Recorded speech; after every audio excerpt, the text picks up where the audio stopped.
to the Binary Tree Machine Learning and AI course. This is going to be week 1, Intro to Data Science and EDA. Um, this course is just going to be focusing on the lecture, like theory part of it. The other code stuff and hands-on will not obviously do here. So let's start with thinking about what is AI. So within AI, so many different applications are possible. Within AI, you can apply it to vision, composition, drug discovery, medical diagnosis. All this kind of stuff is definitely somewhere where you can put in AI concepts. But what actually is that? What does it do? AI itself is a tool for us where we can make where we can make a system that will find patterns in complex data that we cannot see on our own. And then after that, those patterns can be used to make predictions and classifications within a set. So there's kind of two halves to this definition. You start with finding the pattern in the data. So for example, in some like drug discovery, you can find a pattern in the structure of the drug. And then after that, you use that pattern for another task into either predicting a number or predicting a category, which is called regression and classification. So that's exactly what we'll cover later. But coming back to what we're doing right now, overall, it's going to try and predict something. So to make good AI, you need to ask yourself something. First, it's all data science. You need to be a good data scientist. You need to ask yourself things like, where does your data come from? This is really important. Is my sample size generalizable, which means can you take your sample and make it apply to the whole population? Like, is it too specific or is it uh, too small? Something like that. And then is the relationship correlation or causation? That's kind of determining if that relationship you found just happens to be there or if it's actually causing it. And how can you finally interpret your model? In the end, you are the data scientist and you are the one that is trying to actually figure out and explain what the model's output is. So here's like a fun little example of knowing your data and how to make predictions from it. So a while ago, uh, there was this man named Abraham Wald, and he was a Hungarian Jewish statistician who immigrated to the US before World War II. And most of his family was later imprisoned, and he actually worked for the army under the Allied Statistical Research Group. So this man was a data scientist. And let's present one of his biggest problems. So basically, what they did was they looked at planes that returned from combat. So they took a bunch of samples of planes and they saw where did the bullet holes land on the plane. As you can see, there were plenty of bullet holes like kind of on the tail, on the back, on the wings. So looking at all these places, you would think, where would you put the extra armor? Well, you might think to put the extra armor on the tail or wings or wherever the bullet holes are. But there's actually a different answer to that. Interesting answer is that Wald said we should put the armor on the nose. Why is that? Well, this is where we need to think like a good data scientist and understand that these are from the planes that came back. Okay? So this sample of planes showing that we got hit on the tail and wings and body, that's all showing the planes that came back. But what about the planes that did not make it back from the war? Exactly. The planes that were not included in our sample, the ones that went down, may have all been hit on the nose, and that is what caused them to go down. So, in this sense, we must think like a data scientist, use logic, and understand that, well, maybe there were planes that didn't come back and they all got hit on the nose, and that's where we really need to armor up. And something like this actually did happen in real life. This is what happened. They realized that oh, it's the planes that went down are the ones that we need to actually take into consideration. So this plane problem is called sample bias. So sample bias is when the process used to collect your data systematically excludes part of the population you actually care about, causing your dataset to give a distorted picture. Here, the surviving plane's sample systematically excluded any plane hit in a fatal spot, which is exactly why the naive interpretation, or just idea of where to put the armor, was backwards. We I mean, they accidentally excluded or just did not take into consideration the planes that went down. And that was the problem behind it, the sample bias, which led people to not immediately think that the nose, for example, is where we should reinforce. Now, where does sample bias come up in AI problems? There are plenty of places where that can show up. Many places here, like predicting stock prices, self-driving cars, and facial recognition. Let's think about this. So stock price models. Maybe if you train a model only on companies that are still trading today, for example, like a big company like Google or Apple, then you'll never see the companies that went bankrupt. So the model is blind to what factors actually predict failure. This is the same thing as the planes. We didn't look at the companies or planes that went down, and we only looked at the ones that are surviving. Another thing might be self-driving cars.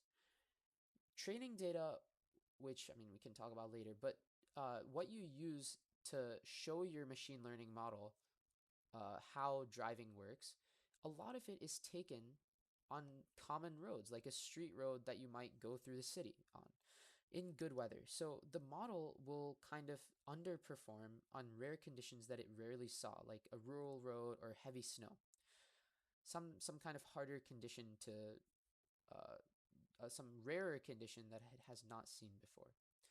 One more thing could be facial recognition. So training data sets nowadays tend to be a lot of if the training data set tends to be very specific towards a certain race or age group or something.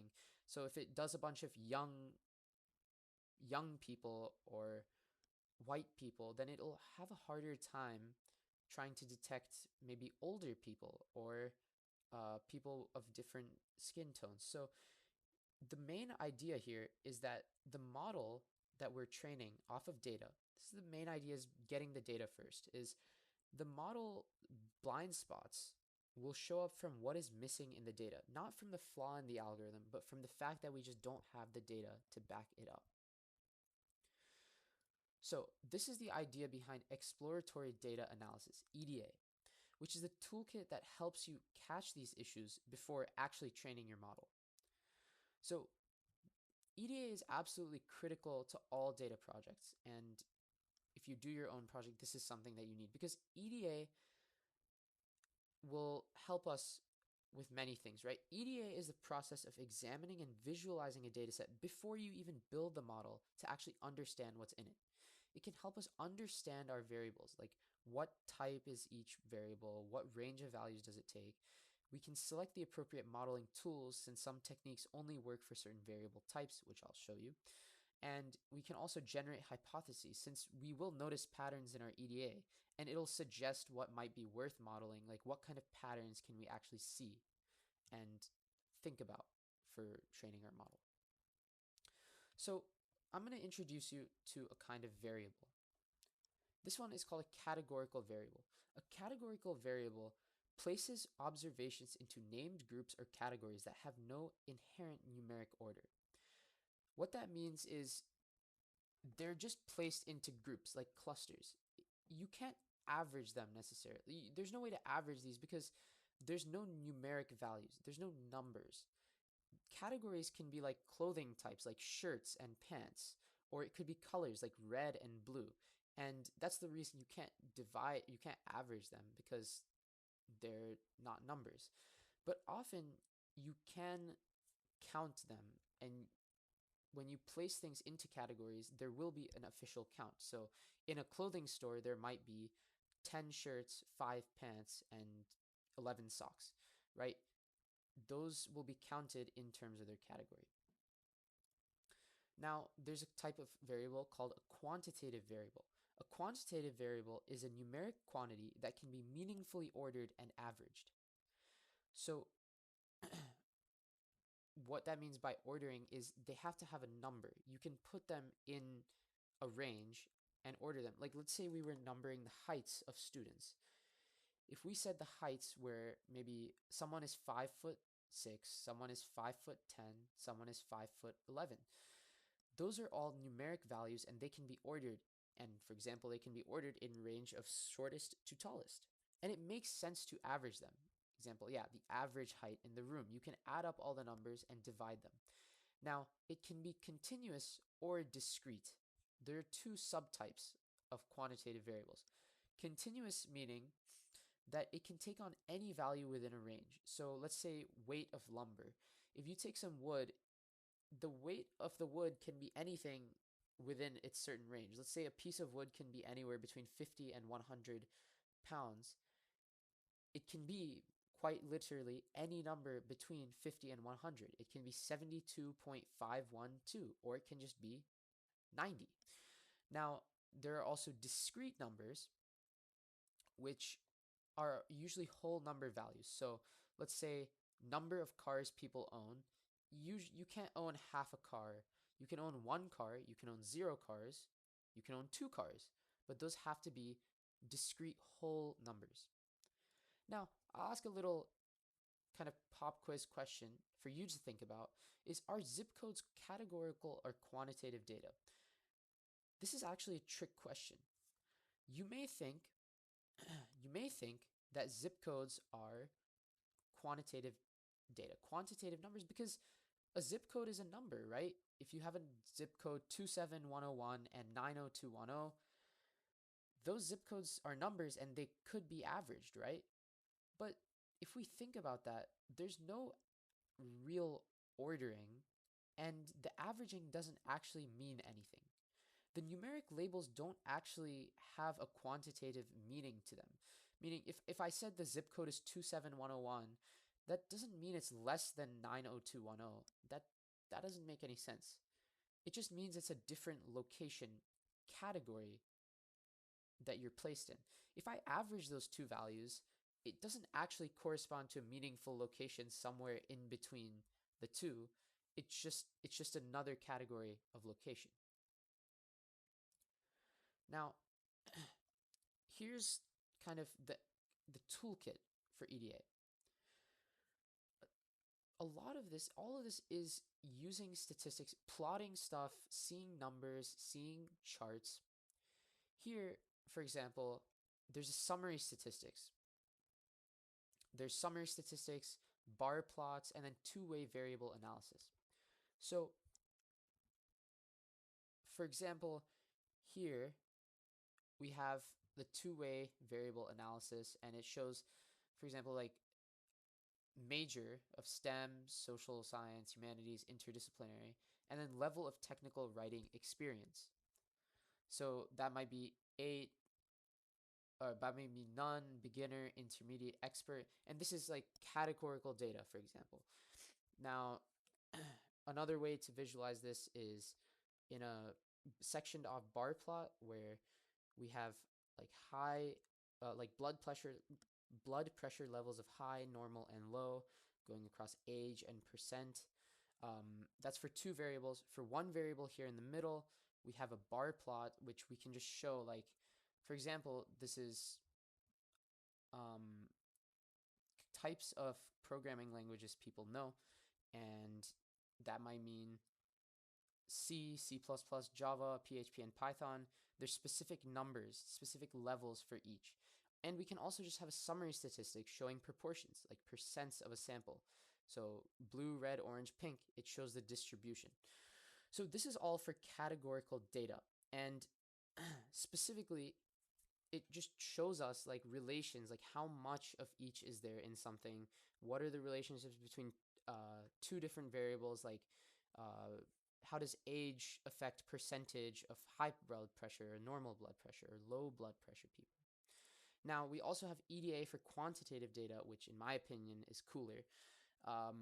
You can have the exact, it's the same ideas of like summary statistics, one variable visuals, or two variable analysis. So for example, in the two variable analysis, you can make a scatter plot plotting all the body mass versus a length here. And when there's numbers involved like this, when there's very specific numbers involved like this, you can really plot it out and show the trends. You can see like with higher length comes higher body mass. And there's even something called a correlation coefficient, R value, which shows how related the two variables are, which mean, and we'll talk about that later in a second. There's also, for one variable data, we can also see, like, you can make a histogram or box plot. What this means is a histogram basically bunches of variables into groups. So like a scale of 50, 0 to 50, or 50 to 100, or 100 to 150. Each of these chunks are one of those sections. So we're saying number of properties, maybe 10K up here. So we say there's 10K, and then of this one. This one is a total of all of the sale prices of property sales that were between 100 and 150,000. So that means that there's 10K property sales that fall within that range. There's also box plots, which show some more statistical data, which is like quartiles. So this is showing the median Q1, Q1, Q2. This is the median, and then this is showing the like kind of, this is showing the outer ranges. So this really shows you kind of how your distributions are spread. And then there's of course this summary statistics like median, quartile 1, quartile 3, minimum, maximum. Showing all of that can also be really good. So this is all, as you can see, just a lot of plots and just getting numbers and trying to see if you can find a relationship yourself first. Now, as I said, there's something called a correlation, which we'll talk about a lot more later when we go into more technical things. But for now, I'll leave you with this, is that a correlation, just which we calculate using a tool, calculator tool, shows how much relationship there is between two variables. So these are two quantitative variables. So when we get this R value, if we see that it's R equals 1, R equals 0.48, R equals 0, R equals negative 0.48, things like that, the general idea is the higher the number, higher the absolute value of the number is, the more correlation there is. If the number is low, like 0, then there's no correlation. And if it's positive versus negative, that means that it's going to be a positive upwards line versus a negative downwards line. So if the R value is positive like this, it's going to be sloping upwards.